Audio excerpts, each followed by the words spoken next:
മഹാരാഷ്ട്രയിൽ ദേവേന്ദ്ര ഫട്നാവിസ് അടുത്ത മുഖ്യമന്ത്രിയാകും. മുംബൈയിൽ ചേർന്ന BJP നിയമസഭാ കക്ഷി യോഗത്തിലാണ് തീരുമാനം. ദേവേന്ദ്ര ഫട്നാവിസിന്റെ നേതൃത്വത്തിൽ മഹായുതി നേതാക്കൾ രാജ്ഭവനിലെത്തി സർക്കാർ രൂപീകരണത്തിന് അനുമതി തേടി. നാളെ വൈകിട്ടാണ് സത്യപ്രതിജ്ഞ.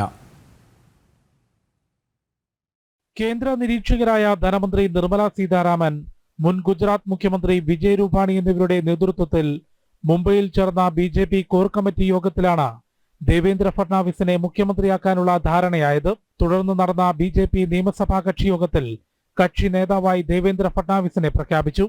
യോഗം ഏകകണ്ഠമായാണ് തീരുമാനമെടുത്തത്.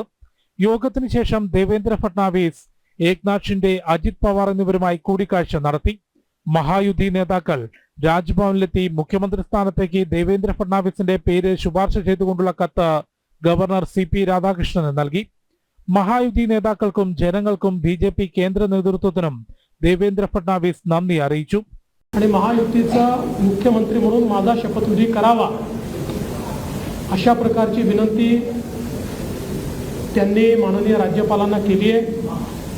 त्याचप्रमाणे राष्ट्रवादी काँग्रेसच्या वतीने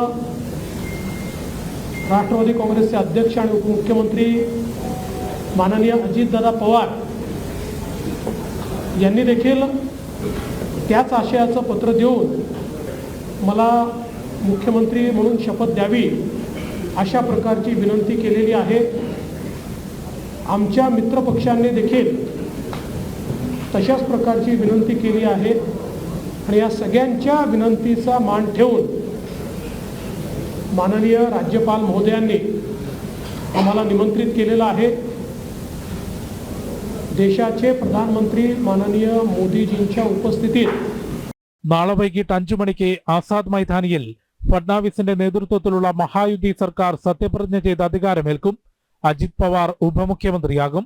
പ്രധാനമന്ത്രി നരേന്ദ്രമോദി, ആഭ്യന്തരമന്ത്രി അമിത്ഷാ, BJP ദേശീയ അധ്യക്ഷൻ JP നദ്ദ, BJP ഭരിക്കുന്ന സംസ്ഥാനങ്ങളിലെ മുഖ്യമന്ത്രിമാരും ചടങ്ങിൽ പങ്കെടുക്കും. ജനം, ഡൽഹി.